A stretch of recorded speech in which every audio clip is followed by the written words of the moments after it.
Hello friends, welcome to editorial analysis by simplified civil services. आज 26 मार्च को 3 article discuss करेंगे।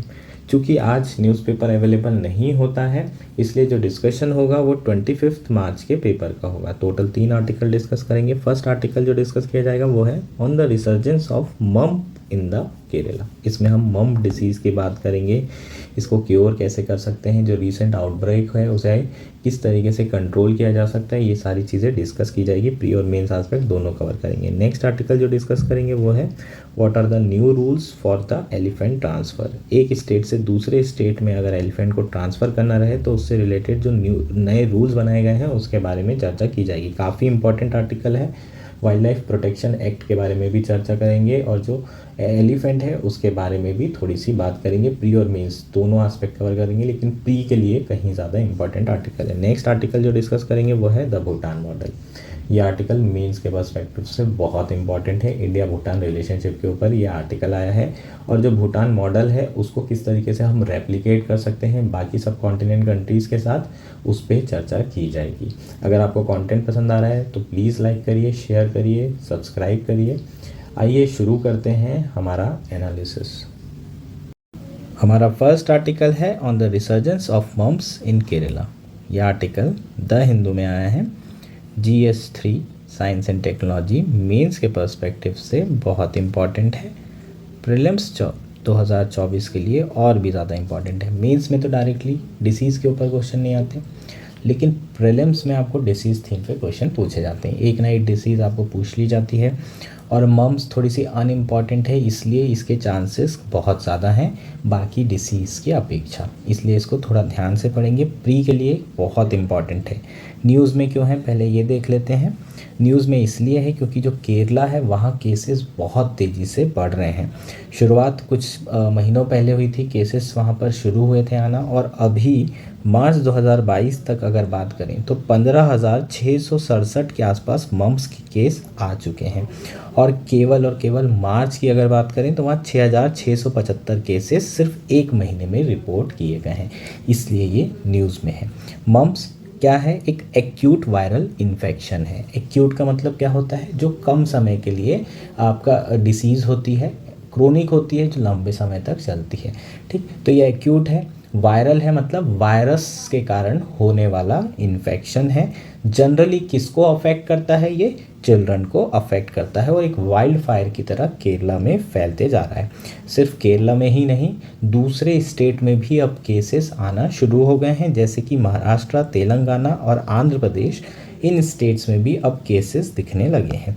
तो क्या ये कॉज ऑफ कंसर्न है? थोड़ा डिसीज़ के बारे में समझ लेते हैं। डिसीज़ से रिलेटेड चीज़ें जो आपको प्री में पूछी जाती है उसके बारे में बात करते हैं। ठीक, mumps is a self limiting airborne viral disease. Airborne का मतलब क्या है? ट्रांसमिशन किस तरीके से हो सकता है, कैसे होता है? एयर के थ्रू होता है। मतलब आपने छींका, खांसा, तो जो एयर ड्रॉपलेट्स आते हैं हवा में, वो अगर किसी और को वो ड्रॉपलेट्स अगर चले जाते हैं उनके अंदर, तो फिर ये वायरस एक पर्सन से दूसरे पर्सन क्या हो सकता है? ट्रांसमिट हो सकता है, जस्ट लाइक कोविड-19। ठीक, तो कोविड-19 की तरह ही ये वायरस फैलता है, इसलिए थोड़ी सी चिंता की बात है। हालांकि इसके जो सिम्टम हैं वो क्या हैं? फीवर है, हेडेक है, और मोस्टली देखा जाए तो ये फैटल नहीं होता है। जो मॉर्बिडिटी है ऑलमोस्ट ना के बराबर है। मतलब इससे होने वाली बीमारी से जो मरने वालों की संख्या है वो एकदम शून्य के बराबर है। बहुत कम लोग इससे मरते हैं, इसलिए ये कॉज ऑफ कंसर्न जनरली नहीं रहा है और इसलिए इग्नोर्ड डिसीज़ भी ये रही है। जनरली बच्चों को फीवर होता है, हेडेक होता है, और जो एडोलेसेंट होते हैं उनके गाल में देखेंगे जो सैलिवरी ग्लैंड्स होती हैं वहाँ पर स्वेलिंग आ जाती है। ठीक, तो एक फ़ोटो देख लेते हैं, उससे और क्लैरिटी आ जाएगी। ये देख सकते हैं आप, ये बच्चे का जो गाल है वो किस तरीके से स्वॉलन हो चुका है, फूल चुका है। बिल्कुल, ये किसका संकेत है? मम्प्स होने का संकेत है। अगर हम ग्लैंड की बात करें, एग्जैक्टली किस ग्लैंड में स्वेलिंग होती है, तो उसका नाम है पैरोटिड ग्लैंड। दोनों साइड ऑफ फेस के पैरोटिड ग्लैंड में स्वेलिंग होती है। ये आपके लिए इंपॉर्टेंट है, इस ग्लैंड का नाम याद रखना। स्टेट PCS में आपको पूछा जा सकता है, SSC में आपको पूछा जा सकता है, तो प्लीज़ इसको नोट डाउन कर लीजिए। इसके अलावा जो नेक्स्ट इंपॉर्टेंट चीज़ है, इसका कोई ट्रीटमेंट है, कोई दवाई है, कोई क्योर है? ये सारी चीज़ें अवेलेबल नहीं हैं, कोई ट्रीटमेंट अवेलेबल नहीं है। ऑटोमेटिकली जो बॉडी होती है वो एंटीबॉडी डेवलप करती है, उसके लिए कुछ समय लगता है। तब तक के डॉक्टर्स क्या करते हैं, सिम्टोमेटिक मैनेजमेंट करते हैं। जैसे कि कोविड-19 में होता था, शुरुआत में जैसे कि आपको बुखार आया तो आपको पैरासीटामॉल दे दिया, आपको हेडेक आया तो आपको हेडेक की दवाई दे दी। इस तरीके से जो सिम्टम होते हैं उसको कंट्रोल करते हैं डॉक्टर्स, और बाकी चीज़ें बॉडी करती है। जैसे जैसे टाइम निकलता है बॉडी का जो इम्यून सिस्टम होता है वो काम करना शुरू करता है और एक्टिवली एंटीबॉडी बनाई जाती है। विद इन 2 to 3 वीक्स जो बॉडी होती है वो इस वायरस को मार देती है। इसमें अच्छी बात यह है कि इसमें मोर्टेलिटी और जो मॉर्बिडिटी है वो बिल्कुल नहीं है, जैसा कि मैंने ऊपर बताया। और ये ख़राब चीज़ भी है क्योंकि इसके कारण ये डिसीज़ पूरे तरीके से इग्नोर्ड है। दूसरा रीज़न इसके इग्नोर्ड होने का क्या है, 30% जो केसेस हैं वो असिम्प्टोमेटिक होते हैं, कोई सिम्टम आते ही नहीं। कितने लोगों को हो जाता है पता ही नहीं चलता, इसलिए बहुत सारे लोगों को तो कुछ हो ही नहीं रहा है। तो ज़रूरत ही क्या है दवाई की या वैक्सीन की, ये सारी चीज़ें करने की कोई वही नहीं है, वजह ही नहीं है, टेंशन वाली कोई बात ही नहीं है। तो इसलिए ये जो डिसीज़ है काफ़ी ज़्यादा इग्नोर्ड है। With respect to other diseases अगर हम बात करें मीसल्स की, मीसल्स भी एक बहुत ही वायरल कंटीजियस डिसीज़ है जो कि छोटे बच्चों को होती है, और ये एक आरएनए वायरस डिसीज़ है। मोरबीली वायरस जीनस के कारण ये पर्टिकुलर डिसीज़ होती है, मेनली बच्चों में होती है। सिम्टम्स क्या हैं इसके, हाई फीवर होता है, कफ होता है, रनी नोज़ होती है। इसकी कोई दवाई अवेलेबल है नहीं, इसकी दवाई भी अवेलेबल नहीं है। इसे भी हम सिर्फ वैक्सीन के थ्रू प्रिवेंट कर सकते हैं। जो हमारा यूनिवर्सल इम्यूनाइजेशन प्रोग्राम है उसमें मीसल्स की वैक्सीन डेवलप करके सारे बच्चों को दी जा रही है, और इसलिए मीसल्स के जो केस हैं अभी काफ़ी कंट्रोल हो गए हैं। लेकिन इसमें मोर्टेलिटी रेट बहुत ज़्यादा होता है बच्चों को, बहुत ख़तरनाक ये डिसीज़ है। उसके कंपैरिजन में मम्स इतनी ख़तरनाक नहीं है, इसलिए ये मम्स की अभी तक के वैक्सीन भी डेवलप नहीं की गई है। लेकिन मम्स के साथ साथ कुछ ऐसी और प्रॉब्लम्स हैं जो कि साथ में एसोसिएट की जा रही है, रिपोर्ट की जा रही है रिसेंटली केरला के हॉस्पिटल में। कौन कौन से कॉम्प्लिकेशंस आ रहे हैं, एंसेफ्लाइटिस। एंसेफ्लाइटिस का मतलब होता है ब्रेन स्वेलिंग, आपका जो ब्रेन होता है वो स्वेलिंग उसमें आने लग जाती है। जिनको मम्स हुए हैं उनको ये कॉम्प्लिकेशंस भी उनमें देखने के लिए मिल रहे हैं। नेक्स्ट क्या है, एपिलेप्सी। एपिलेप्सी का मतलब क्या होता है, सीजर। जो मिर्गी होती है ना उसको हम एपिलेप्सी बोलते हैं। नेक्स्ट क्या है, एसेप्टिक मेनिंजाइटिस। एसेप्टिक मेनिंजाइटिस क्या होता है, swelling of membrane of brain. ठीक, यहाँ पर हम हमारे जो ब्रेन के आसपास की लाइनिंग होती है, जो मेम्ब्रेन बनी होती है, उसमें स्वेलिंग आ जाती है। और नेक्स्ट क्या है, एक्यूट पैंक्रियाटिटिस। इसमें क्या होता है, इसमें आपका जो पैनक्रियाज है उसमें स्वेलिंग आ जाती है। तो इस तरह की प्रॉब्लम्स जिनको मम्स हो रहा है उसमें उनमें देखी जा रही है, जो कि थोड़ी चिंता की बात है। इसके अलावा रेयर केसेस में जो रिप्रोडक्टिव ग्लैंड्स हैं मेल की और फीमेल की, उसमें भी वायरस के इफ़ेक्ट देखने को मिल रहे हैं in the long term. Specially जो मेल्स हैं उसमें रेयर केसेस में ये भी हो रहा है कि बहुत सारे मेल्स में हमें इनफर्टिलिटी देखने को मिल रही है बिकॉज ऑफ मम डिसीज़, मम वायरस। तो ये इसका कुछ इम्पैक्ट हो जाएगा। ये काफ़ी इंपॉर्टेंट लाइन है, ये सारी चीज़ें आपको पूछी जा सकती है। अब वाई इज़ द मम vaccine not part of the national immunisation schedule. ठीक, तो जो यूनिवर्सल इम्यूनाइजेशन प्रोग्राम है मैंने आपको बताया, मीसल्स है, उसमें रुबेला है, ये सारी डिसीज़ेस हैं जो कि वायरल डिसीज़ हैं, इन्फेक्शियस डिसीज़ है जो बच्चों को होती है, और सभी बच्चों को इसमें यूआईपी प्रोग्राम के अंदर वैक्सीन दिया जा रहा है, लेकिन मम्स नहीं है, और इसका रीज़न मैं आपको ऑलरेडी बता चुका हूँ। नेक्स्ट है, how can the current outbreaks be control. किस तरीके से हम केरला में जो केसेस बढ़ रहे हैं, अन्य स्टेट में केसेस बढ़ रहे हैं, उसे कंट्रोल कर सकते हैं। कोविड-19 की तरह ये भी एयरबॉर्न डिसीज़ है, मतलब एयर के थ्रू ट्रांसमिशन हो रहा है। तो जो प्रोटोकॉल ये कोविड-19 में फॉलो किए हैं उसी तरह के करने होंगे। सबसे पहले तो यार पब्लिक अवेयरनेस बढ़ाना ज़रूरी है डिसीज़ के बारे में। लो की डिसीज़ है, ज़्यादा न्यूज़ में भी नहीं आती है, यूपीएससी के लिए भी इंपॉर्टेंट है। तो पब्लिक अवेयरनेस और तुम्हारी अवेयरनेस बढ़ाना भी ज़रूरी है, क्योंकि कई बार किसी को फीवर होगा, हेडेक होगा, तो पता चलेगा क्या वो मम्स है। जब तक के लोगों के गाल नहीं सूज जाते तब तक के मम्स तो पता ही नहीं चलेगा। लोग डॉक्टर को भी नहीं दिखाते अगर हेडेक होता है तो, या फिर फीवर होता है। तो सबसे पहले जो डिसीज़ है उसकी अवेयरनेस बढ़ाना, उसके सिम्टम्स के बारे में लोगों को बताना ज़रूरी। द मोमेंट डॉक्टर के पास जाते हैं और पता चलता है कि मम डिसीज़ है, नेक्स्ट स्टेप क्या होगा, आइसोलेशन और क्वारंटाइन। आइसोलेशन और क्वारंटाइन करना ज़रूरी है ताकि बाकी लोगों में ये डिसीज़ ना फैले। ठीक, जनरली जो डिसीज़ है वो उसके सिम्टम कुछ दिन बाद दिखाई देते हैं, 4 से 5 दिन बाद, 7 दिन बाद दिखाई देते हैं और ऑलमोस्ट 2 हफ्ते तक रहते हैं। तो 21 डेज़ का क्वारंटाइन कंपलसरी करना ज़रूरी है, आइसोलेशन में रखना ज़रूरी है ना। कई बार 2 दिन बच्चे को बुखार आया, दवाई दे दी और फिर स्कूल भेज दिया, उससे बाकी बच्चों को बहुत ज़्यादा होने की संभावना है। ऐसा ही कहाँ पर हुआ है? केरला में स्कूल के बच्चों में बहुत ज़्यादा मम डिसीज़ फैल रही है। कुछ तो असिम्प्टोमेटिक केसेस थे, उनके कारण फैल रही है, और कुछ अपना फीवर की दवाई दे दी और वापस भेज दिया, उसके कारण भी फैल रहे हैं। तो ये सबसे इम्पॉर्टेंट है। और जो थर्ड इम्पॉर्टेंट चीज़ है वो क्या है? वैक्सीन प्रिपेयर करना। ठीक है, इंडिया में वैक्सीन नहीं है, दुनिया में वैक्सीन है और उसकी जो एफिशिएंसी है वो 70 से 90% के आसपास एफिशिएंसी है। तो इंडिया का जो यूआईपी प्रोग्राम है उसमें हमें वैक्सीन को इंक्लूड करना पड़ेगा। किसकी? मम की। जब तक कि हम लोग वैक्सीन इंक्लूड नहीं करेंगे, मम डिसीज़ को कंट्रोल नहीं किया जा पाएगा। ज़्यादा खर्चा नहीं होगा, हालांकि सरकार इतना सीरियसली नहीं ले रही क्योंकि बच्चे की जान नहीं जाती है, उतना ज़्यादा नुकसान नहीं होता है, लेकिन स्टिल अगर सरकार चाहे तो इसे यूआईपी प्रोग्राम में इंक्लूड कर सकती है। ये हमारी थर्ड स्ट्रेटेजी वैक्सीनेशन वाली हो जाएगी। ये हमारा क्या होगा? आउटब्रेक को कंट्रोल करने का तरीका भी होगा और ये वे फॉरवर्ड भी होगा। होपफुली ये सारी चीज़ें आपको क्लियर है, क्लैरिटी है मम डिसीज़ के बारे में, कैसे होती है, किस तरीके से ट्रीटमेंट हो सकता है और आउटब्रेक को कैसे हम कंट्रोल कर सकते हैं। तो प्री और मीन्स दोनों एस्पेक्ट इसमें कवर हो जाएंगे। नेक्स्ट आर्टिकल है what are the new rules for the elephant transfers. यह आर्टिकल द हिंदू में आया है। GS3 एनवायरनमेंट के पर्सपेक्टिव से इम्पॉर्टेंट है, प्रीलिम्स 2024 के लिए बहुत ही ज़्यादा इम्पॉर्टेंट है। क्यों बहुत ज़्यादा इम्पॉर्टेंट है? वाइल्ड लाइफ प्रोटेक्शन एक्ट के बारे में यहाँ पर हम चर्चा करेंगे, कुछ सेक्शंस हैं जिसके बारे में बात करेंगे। और WPA 1972 एक थीम है अपने आप में, एक ना एक क्वेश्चन इसमें पूछ ही लेते हैं। पिछले साल भी आया था, उसके पहले भी इससे रिलेटेड क्वेश्चन पूछे गए थे। तो ये जो एक्ट है इसको अच्छे से प्रिपेयर करना है, प्लस जो भी करंट में न्यूज़ आई है एनवायरनमेंट से रिलेटेड एक्ट के बारे में उसे अच्छे से प्रिपेयर करना है 2024 प्री के लिए। ठीक, तो शुरू करते हैं आर्टिकल।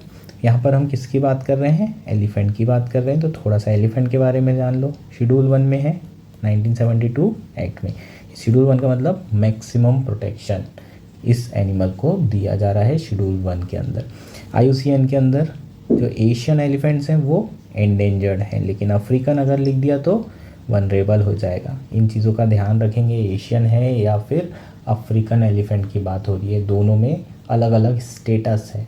ऐसा नहीं कि बस देखे एलिफेंट और खुशी में मार दिए, ये तो गलत होगा, ये वनरेबल दिया है, देखना है एशियन एलिफेंट की बात कर रहे हैं या अफ्रीकन एलिफेंट की। एक क्वेश्चन जो पिछले साल जो है आने की संभावना थी लेकिन नहीं आया था वो है एलिफेंट विस्पर। एक मूवी थी, ठीक है, जिसको ऑस्कर में अवार्ड मिला था और एक डॉक्यूमेंट्री थी बेसिकली एलिफेंट के ऊपर। कौन से टाइगर रिजर्व में ये डॉक्यूमेंट्री बनाई गई थी? मुद्दुमलाई। प्लीज़ इसको याद रखेंगे, ये क्वेश्चन इस बार आपको पूछा जा सकता है, बहुत इंपॉर्टेंट है। मुद्दुमलाई टाइगर रिजर्व में ये पूरी की पूरी शूटिंग हुई थी एलिफेंट विस्पर की और बाद में इसको ऑस्कर अवार्ड मिला था इस डॉक्यूमेंट्री को। काफ़ी इंपॉर्टेंट है ये पॉइंट। अब आर्टिकल की बात कर लेते हैं। आर्टिकल क्यों आया है? केंद्र सरकार के द्वारा कुछ रूल्स जो है नोटिफाई किए गए हैं रिलेटेड टू कैप्टिव एलिफेंट्स। जो रूल्स का नाम है वो क्या है? कैप्टिव एलिफेंट्स ट्रांसफ़र और ट्रांसपोर्ट रूल्स 2024। कैप्टिव एलिफेंट्स का मतलब क्या होता है? जो कैप्टिविटी में है। कैप्टिविटी का मतलब बॉटनिकल गार्डन में है, ज़ू में है, ठीक, जैसे नेशनल पार्क में होते हैं उस तरीके से नहीं घूम रहे हैं, ज़ू में हो गए, बॉटनिकल गार्डन में हो गए, तो इन्हें कैप्टिव एलिफेंट्स बोला जाता है। अब इनको एक स्टेट से दूसरे स्टेट ट्रांसफ़र करना है, तो इस केस में जो रूल्स हैं उसमें कुछ चेंजेस किए गए हैं और जो चेंज किए गए हैं उसी के बारे में हम यहाँ पर बात करेंगे। रूल्स थोड़े आसान बना दिए गए हैं ताकि ट्रांसफ़र आसानी से किया जा सके एक स्टेट से दूसरे स्टेट में। अभी क्या रूल्स हैं उसके बारे में पहले बात करते हैं, फिर जो नए रूल्स अपडेट किए हैं फिर उस पर चर्चा करेंगे। सबसे पहले तो ये शेड्यूल 1 एनिमल हैं, इसका मतलब या ये वाइल्ड में रहें या फिर कैप्टिविटी में, इनको आप कैप्चर नहीं कर सकते और ट्रेड नहीं कर सकते अंडर एनी सर्कमस्टांसेस। हालांकि सेक्शन 12 इसको नोट करिएगा। WPA एक्ट के अंदर सेक्शन 12 में एक्ट में अलाउ किया गया है कि जो शेड्यूल 1 एनिमल है उन्हें ट्रांसलोकेट किया जा सकता है for a special purposes. Special purpose क्या हो सकता है? एजुकेशन हो सकता है, साइंटिफिक रिसर्च हो सकती है। और क्या रीज़न है जिसके लिए हम ट्रांसलोकेशन कर सकते हैं, है ना? नॉर्मल गैस करें तो पॉपुलेशन मैनेजमेंट करने के लिए। मान लीजिए कि एक एलिफेंट रिजर्व में डेंसिटी बहुत ज़्यादा हो गई, बहुत ज़्यादा एलिफेंट है, तो उसे हम क्या करेंगे, एक एलिफेंट रिजर्व से या एक स्टेट से दूसरे स्टेट भेज दिया जाएगा। तो ये भी पॉपुलेशन मैनेजमेंट के पर्पस के लिए ट्रांसलोकेशन अलाउ है अंडर WPA एक्ट 1972। पर इसमें किसी भी वाइल्ड एनिमल का हार्म नहीं होना चाहिए जब आप ये ट्रांसलोकेशन कर रहे हो। नेक्स्ट इंपॉर्टेंट चीज़ क्या है एलिफेंट के बारे में? एलिफेंट एक स्पेशल एनिमल है। रिलीजियस पर्पस के लिए इसे ओन किया जा सकता है, इसे मतलब इसकी एक ओनरशिप हो सकती है, ये इस तरह का स्पेशल है। बाकी आप शेर की ओनरशिप नहीं कर सकते, है ना, टाइगर की ओनरशिप नहीं, लेकिन एलिफेंट की ओनरशिप, प्राइवेट ओनरशिप अलाउ है। क्यों है? रिलीजियस पर्पस के लिए ये जनरली अलाउ होती है। आपने केरल में देखा होगा बहुत सारे हाथी ऐसे ही घूमते रहते हैं रोड में, ठीक। तो रिलीजियस पर्पस के लिए ओनरशिप अलाउ की गई है और इसलिए इसे स्पेशल कैटेगरी में रखा गया है। लेकिन जो रूल्स बनाए गए हैं उसमें बहुत कड़े रूल्स बनाए गए हैं इन एलिफेंट्स के ट्रांसफर्स के लिए। Section 42 of wild life protection act, ये आपका नेक्स्ट पॉइंट है जिसे आप नोट कर सकते हैं। इसने क्लियरली प्रोहिबिट किया है acquisition, possession and transfer of captive elephant without the permission of chief wildlife warden of the state. ये सेकेंड पॉइंट प्लीज़ याद रखेंगे। कैप्टिव एलिफेंट्स का ना पोजेशन किया जा सकता है, ना ही ट्रांसफ़र किया जा सकता है, ना ही एक्विजिशन किया जा सकता है without the written permission of chief wildlife warden of the state.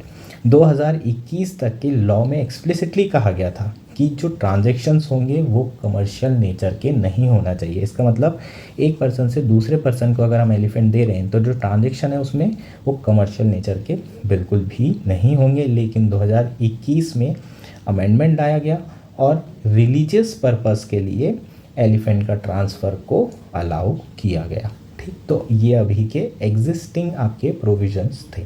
अब रूल्स में क्या चेंजेस किया गया है इसे हम देखते हैं। इसमें कुछ रिलैक्सेशन दिया है कैप्टिव एलिफेंट के ओनर्स चेंज करने और उनके ट्रांसफ़र करने से रिलेटेड, ठीक है। तो अब ओनरशिप चेंज करना थोड़ा सा आसान कर दिया गया है। किस सिचुएशन में आसान किया गया है? मान लीजिए जो आपके करंट ओनर हैं उनकी स्थिति अच्छी नहीं है, वो बहुत गरीब हैं और वो एलिफेंट को मेंटेन नहीं कर सकते।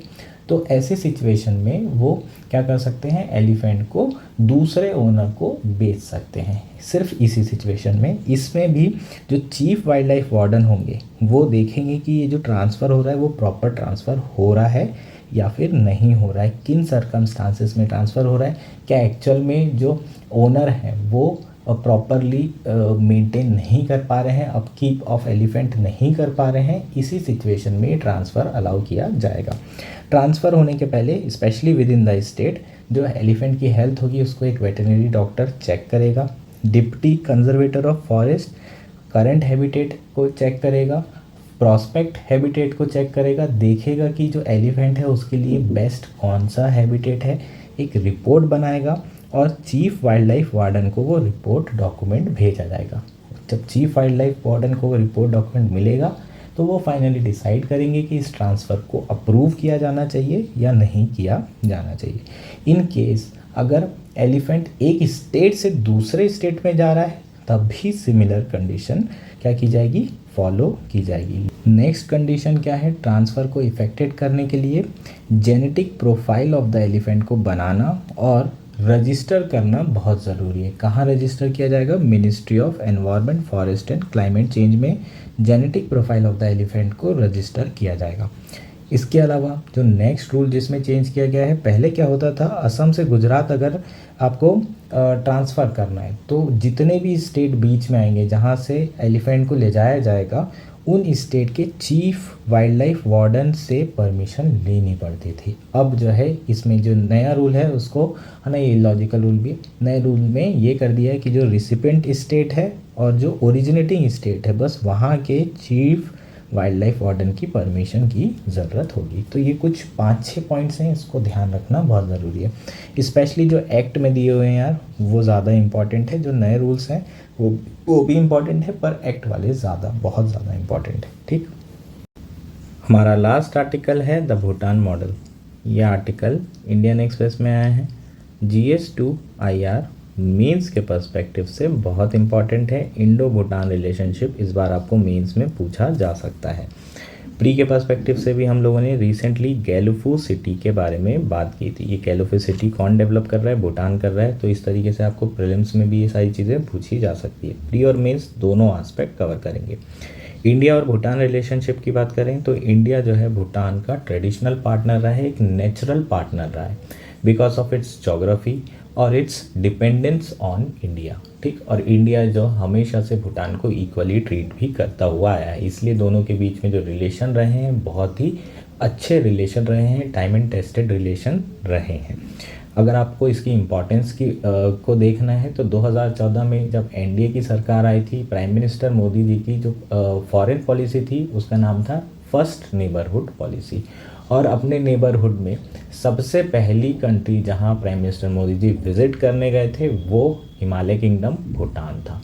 और रिसेंटली भी प्राइम मिनिस्टर मोदी जी की भूटान में विज़िट रही है, तो इसकी इम्पॉर्टेंस अंडरलाइन करता है कि ये जो कंट्री है ये कितनी इम्पॉर्टेंट है इंडिया के लिए एज अ ट्रेडिशनल पार्टनर।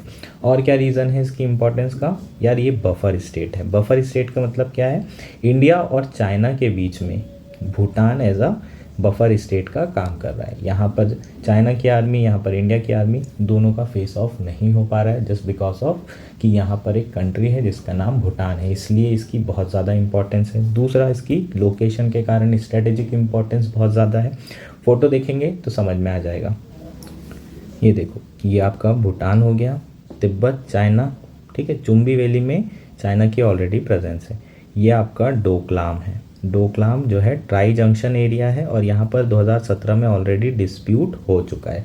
ठीक, इंडिया का जो एरिया यहाँ पर इससे लगा हुआ है वो कौन सा है? सिलीगुड़ी कॉरिडोर।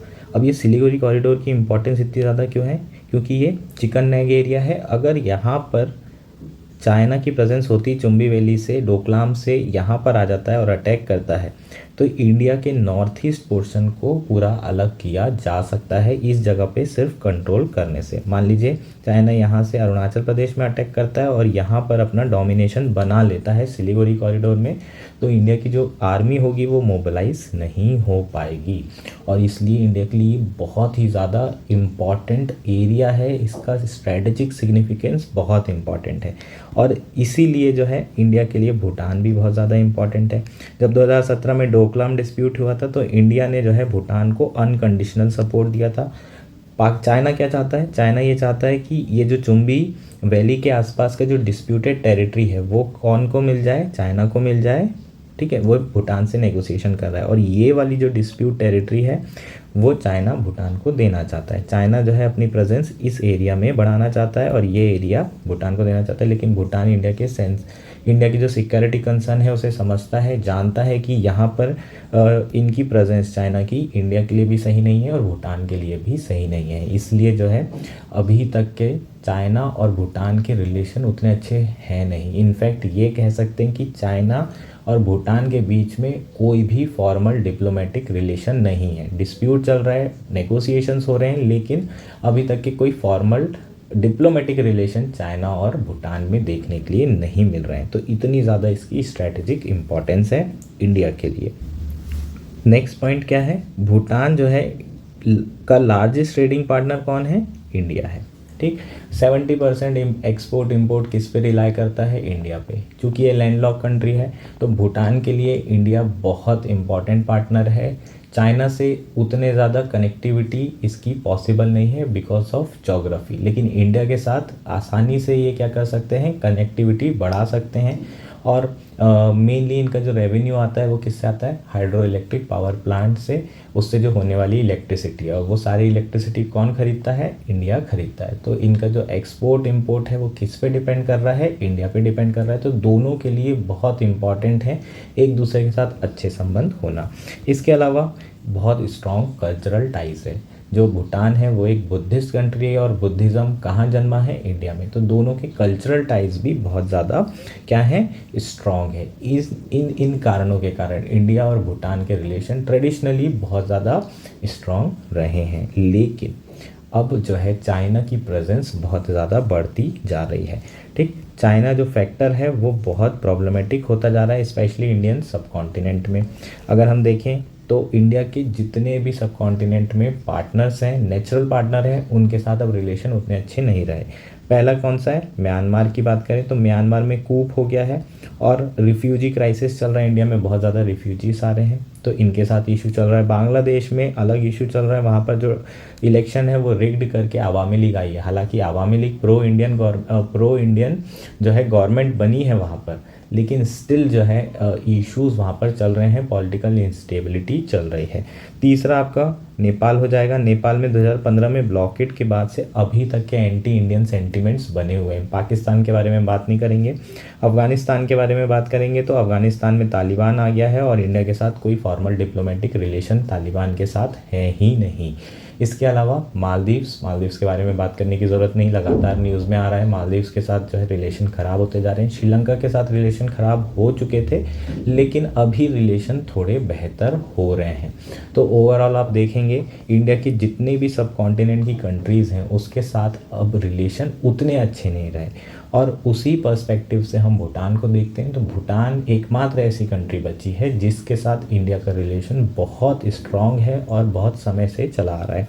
लेकिन अब जो है इंडिया सिर्फ अपनी नेचुरल प्राइमेसी के भरोसे सब कॉन्टिनेंट में अच्छे संबंध नहीं बना सकता। नेचुरल प्राइमेसी का मतलब क्या है, नेचुरली जो हमारे जो रिलेशन है वो बहुत पुराने हैं, कई सालों से चले आ रहे हैं, कल्चरल टाइज हैं और कनेक्टिविटी भी बहुत आसान है, इसलिए जो है आपके संबंध बने हुए हैं। लेकिन चाइना की जो असर्टिवनेस है, जो चाइना की इकोनॉमिक राइज है, उसके कारण अब ये संबंध खराब होते दिख रहे हैं। ऑलमोस्ट सारी country except for Bhutan India को चाइना कार्ड दिखाती है।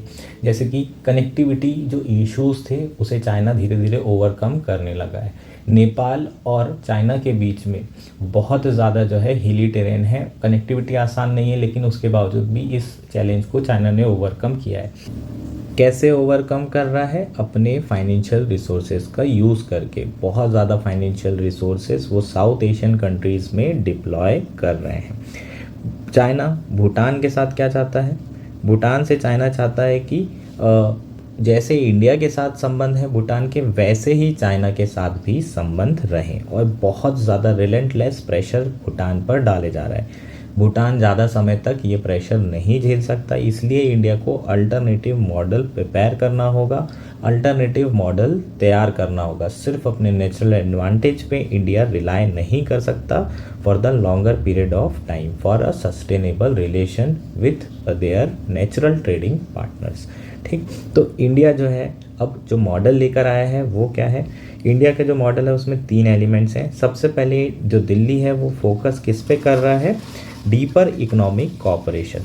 ठीक, ज़्यादा से ज़्यादा इकोनॉमिक कॉपरेशन, जो ट्रेडिंग है दोनों कंट्रीज़ के बीच में, जो सब कॉन्टिनेंट की नेबरिंग कंट्रीज़ हैं उनके बीच में बढ़ाने की कोशिश कर रहा है। इंडिया ज़्यादा से ज़्यादा फाइनेंशियल रिसोर्सेज अपने डिप्लॉय करने की कोशिश कर रहा है। कहाँ पर, सब कॉन्टिनेंट में। इंडिया जितना भी इंटरनेशनल रिलेशन के लिए पैसा उपयोग कर रहा है बाकी कंट्रीज़ के साथ, इंडिया का जो मेजर फाइनेंशियल रिसोर्सेज है वो कहाँ डिप्लॉय कर रहा है, साउथ एशियन कंट्री में। एटलीस्ट इंडिया बाकी जगह कम्पीट नहीं कर सकता, लेकिन साउथ एशिया में इंडिया को कम्पीट करना पड़ेगा चाइना के फाइनेंशियल रिसोर्सेज से। दूसरा जो इम्पॉर्टेंट पॉइंट है वो क्या है, treating them as a sovereign equal. जो सब कॉन्टिनेंट की कंट्री है उसको India as a equal partner treat कर रहा है। कोई बड़ा नहीं है, कोई छोटा नहीं है, दोनों को एज अ सॉवरेन कंट्री, उनकी जो ऑटोनॉमी है उसका ध्यान रखते हुए इंडिया जो है उसे ट्रीट करने की कोशिश कर रहा है। और थर्ड और मोस्ट इम्पॉर्टेंट पॉइंट है, mutually beneficial security corporation develop करने की कोशिश कर रहा है। तो 3 एस्पेक्ट रहेंगे हमारे नए मॉडल के। पहला एस्पेक्ट है इकोनॉमिक टाइज, दूसरा है सिक्योरिटी टाइज और तीसरा है as a equal partner, as a sovereign equal partner. Sovereign, यहाँ पर सॉवरेन वर्ड इंपॉर्टेंट इसलिए क्योंकि यहाँ पर जो छोटी कंट्रीज़ हैं उनकी भी ऑटोनॉमी इक्वली जो है यहाँ पर रिस्पेक्ट की जा रही है इंडिया के द्वारा, जो चाइना नहीं करता है अपनी चेकबुक डिप्लोमेसी के अंदर। इसी मॉडल को बाकी जो कंट्रीज़ हैं उनके ऊपर भी अप्लाई करने की ज़रूरत है। ये जो भूटान मॉडल है, इसी मॉडल को हम अपने मेंस के आंसर में लिख सकते हैं, फॉर सजेशंस लिख सकते हैं कि ये जो भूटान मॉडल है इसे ही रेप्लिकेट करने की ज़रूरत है बाकी कंट्रीज़ के साथ रिलेशनशिप सुधारने के लिए। होपफुली ये आर्टिकल आपको बेहतर तरीके से समझ में आ गया होगा। That's it for today. Thank you and enjoy your day.